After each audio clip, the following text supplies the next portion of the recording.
Generative AI isn't just optimizing games, it's reimagining the very foundations of play.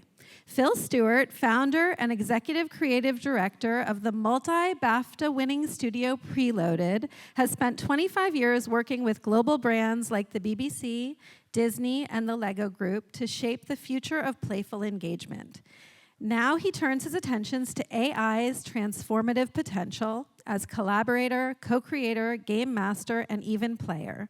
In this talk, Phil will explore an evolving landscape where artificial intelligence unlocks entirely new ways to play and where emerging technologies can create digital experiences that enrich our lives rather than distract from them. Here to tell us more is Phil Stuart.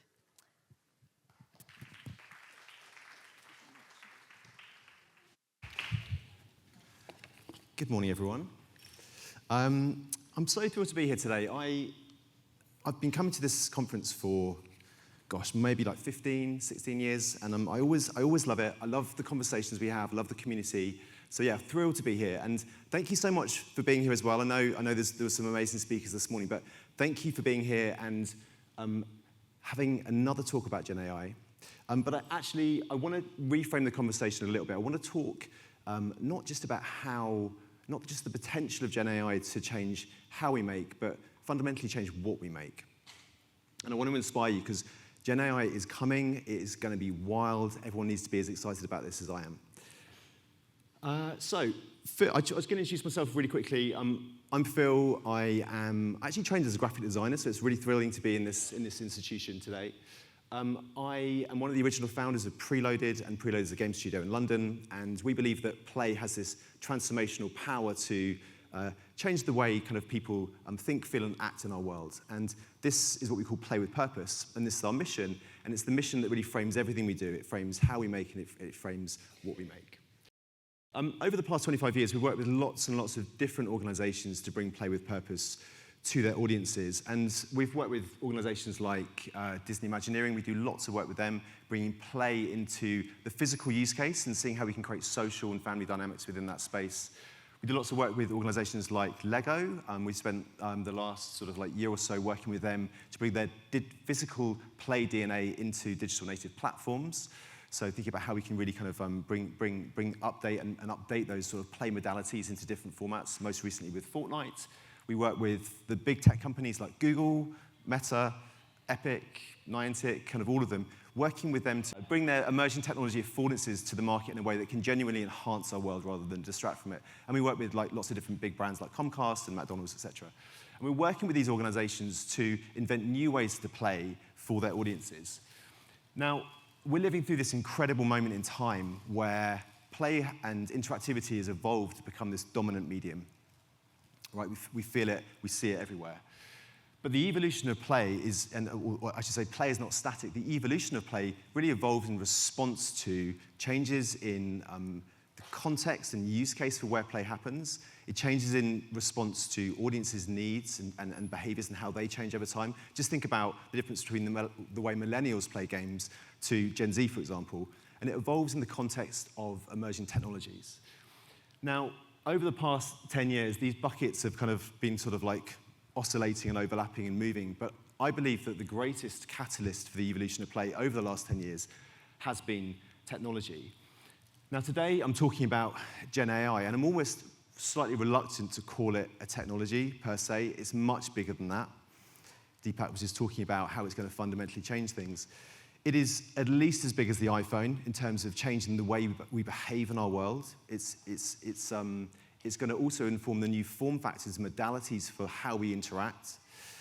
I'd even go as far as to say it's as big as the World Wide Web, in that it's going to change the way we interact and connect with each other. Now, for the creative industries, it's the sort of general kind of baseline view is that it will fundamentally change how we make, and this is absolutely true. So what is the new toolset for creatives using GenAI? Well, we have, and this is just like obvious, I'm sure most of you know this already, but we have prompts, and there's different prompts. There's like image prompts, text prompts, voice prompts, and those modalities of those prompts will change all the time, and actually that's a really interesting area generally. Then we have the models, and the models are trained on large data sets mostly indiscriminately on copyrighted material. And this is the thing that makes GenAI really tricky and really sticky. And there is a huge ethical and regulatory dimension to this conversation, which I don't have enough time to go into. But what I would like to just point you towards two things that I think are really, really important if you're into GenAI to try and just learn more about this. Tristan Harris did an amazing TED Talk a few months ago talking about the relationship between regulation and deregulation. I would highly recommend you watch that TED Talk. Fantastic. And then Rick Rubin has done a fantastic podcast with Jack Clark, who is the CEO of Anthropic. And that is 2 and a bit hours. It's a really long, sprawling conversation. But it really gets to the heart of the sort of philosophical and human challenge of training models. It's really good. So I'd recommend you watch both of those or listen to both of those. It's a really good kind of like complement to what I'm going to be talking about, which is the creative possibilities of GenAI. Okay, so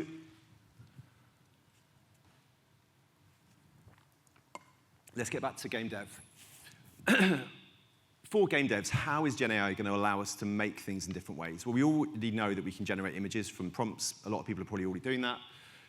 You can also generate these things. You can generate meshes and textures. This is Meta's model. There are other models available. This is not, I mean, they look quite pretty. You get close, they're a little bit janky. We won't use these in what we're doing, but we might be using them in 6 months' time or 12 months' time. Things are moving really, really quickly. This is another example. This is pretty mental. Look at this. We've got World Labs. So we've got this amazing, amazing kind of technology. This is not released yet. This is concept art that has been used to generate a 3D environment. I don't know if anyone's seen this before. Really amazing technology. I mean, we're moving into a place where, I'm going to fill while you put the slides back on, someone. We're moving to a place where the creation, the speed of creation, or the threshold for creation has lowered, and the speed of creation has really increased. Anyone can now, or will be able to, generate things really, really easily. So this is image prompt to 3D world. The next thing I want to show you moves away from this paradigm of even needing 3D environments. This is the thing, this came out maybe 6 months ago. This is DeepMind's. But this isn't interactive. This isn't a 3D environment. This is an interactive video. So if you can kind of get your head around that. So when I move forward, it's rendering the next frame of the video. When I move left, it's rendering the next frame of the video on the left. Then I move right, it's rendering that frame. And it's rendering it quick enough for there to be no latency. And it also has a memory, so when I look left, it will remember what was on the left. Now, there are lots of challenges with this approach, is that things like complex things like dynamics and physics are really hard to bring into games. Also, multiplayer is really tricky. But it shows a movement away, a fundamental movement away from the need to actually make 3D environments. This is another example. This is Descartes' Oasis. This isn't Minecraft running in a 3D engine. This is a video of Minecraft running that you are playing. Just get your head around that. Also, a really good example of not respecting copyright. So, what does this mean for game developers? Well, what it's going to mean is the creative and technical workflows and pipelines will fundamentally change. That is absolutely true. GenAI will allow us to make games in completely new ways. But it's actually not really the interesting bit of the conversation. The interesting question for me is, how can GenAI make us more creative? How can it make us more innovative? How can it allow us to invent new ways to play? So the question is, can it? My answer is yes, it can, because new tools have always allowed new innovations. And you think about something like the advent of 3D technology for animation. 3D completely transformed the animation industry when it arrived. It moved from the 2D paradigm to a 3D paradigm, but it didn't just add depth. It fundamentally changed the way we told stories, and it fundamentally changed the way audiences experience stories. Same thing with synthesizers. The synthesizer was a tool to make music, but it made completely new music that audiences had never heard before, fell in love with, and it's now a whole new genre of music, or many genres of music. GenAI will catalyze a whole wave of creativity in the creative industries. We're already seeing it with things like filmmaking. We're already seeing it in architecture. There's some amazing things happening in architecture right now. Animation, even fine art. And for the games industry, we will be able to use GenAI to create new ways to play. Now, let me make this a little bit real for you. I was going to do a demo. Is that my next slide? I think it was. Okay, don't press play. I'm going to press play. So I was going to do a demo hit for you live. Didn't get the flight was a little bit delayed yesterday, so I pre-recorded this. I recorded it last night, This is the first take. There is no pre-prompting. This is not edited. This is what happened last night. This is a demonstration of GenAI as gameplay. Okay, so not GenAI as content creation, but GenAI as gameplay. Let me introduce you to Maya. Frenchville, back again so soon? You must not be tired of my fascinating company just yet. Listen, I'm on stage at Games for Change. Do you remember I talked to you about that? Oh yeah, Games for Change, right? I remember you were going to use me as a demo.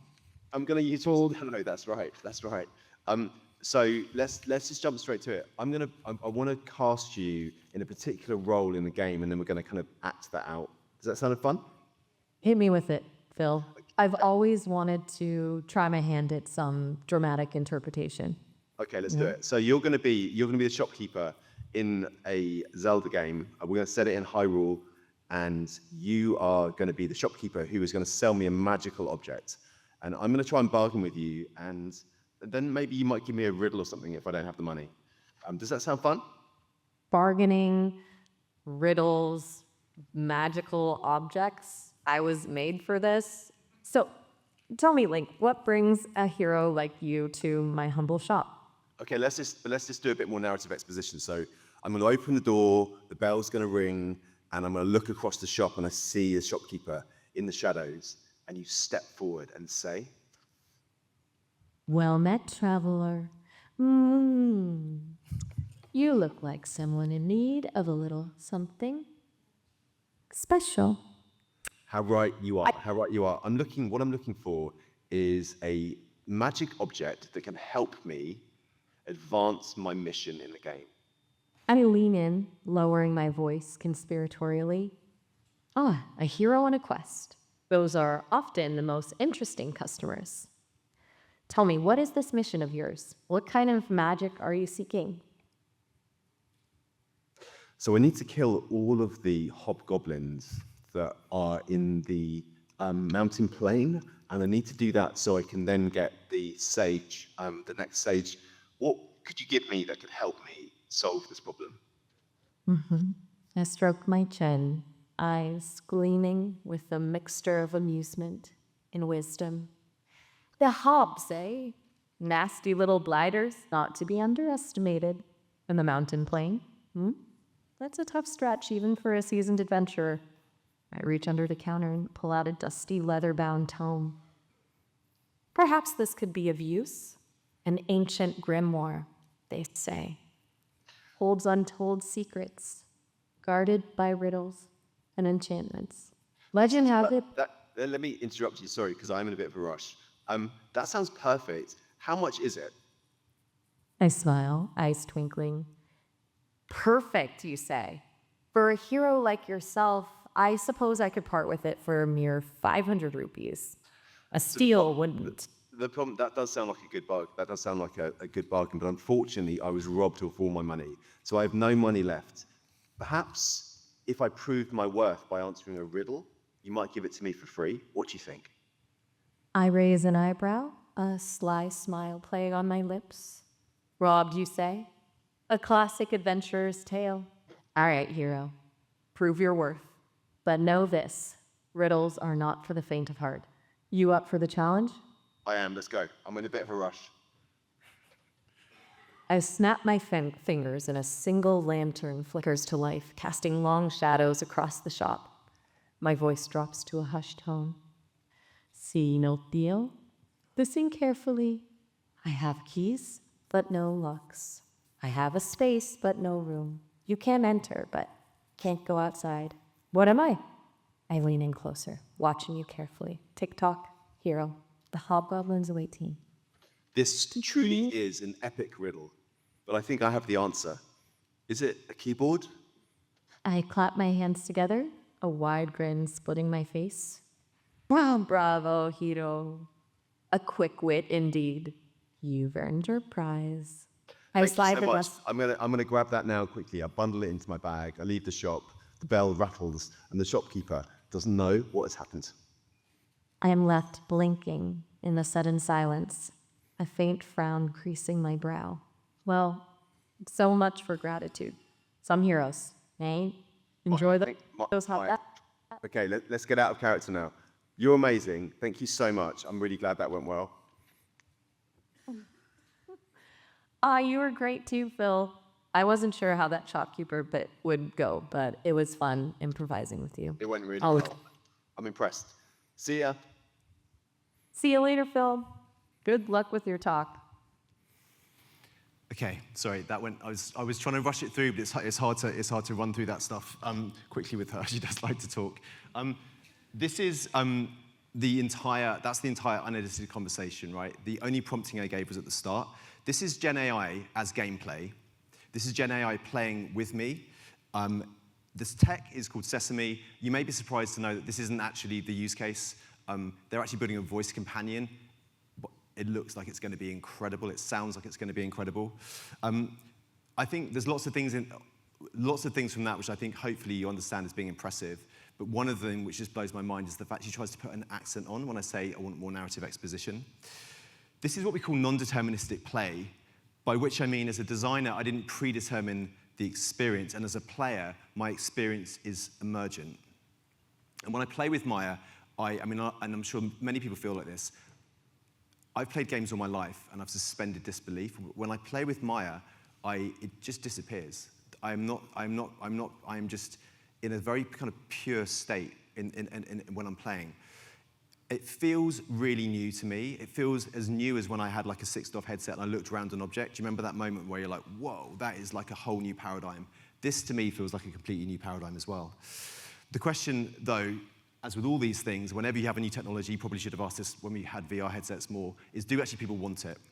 And does it add value to play? Does it make the games better? And I would argue 100% yes, because players have always wanted more emergent experiences. They wanted more agency. They want more personalized experiences. They want experiences where they can discover the unexpected.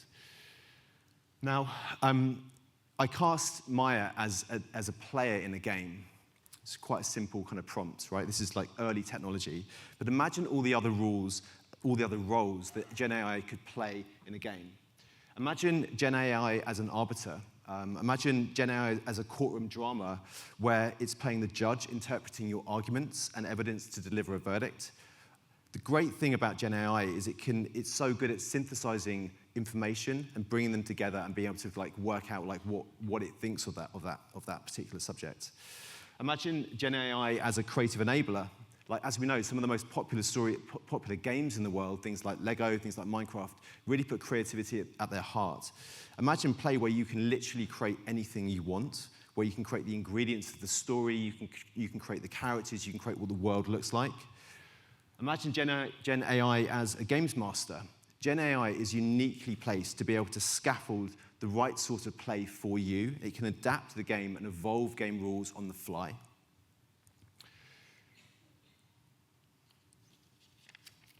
The future of play will embed GenAI. GenAI will become part of the games we play, and some of those rules. That's just a slim fraction of what we've actually been exploring in the studio.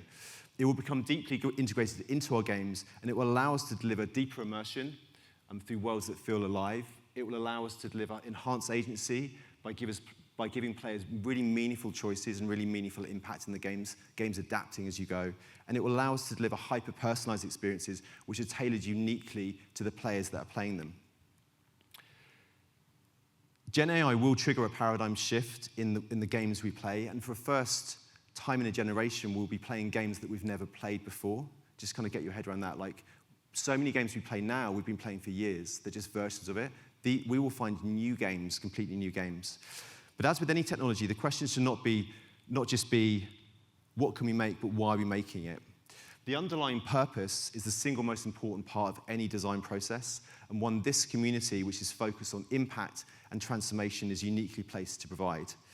Collectively, we can invent new ways to play which are enabled by GenAI, which capitalize on these new possibilities of play and impact our world in ways that we've only dreamt of.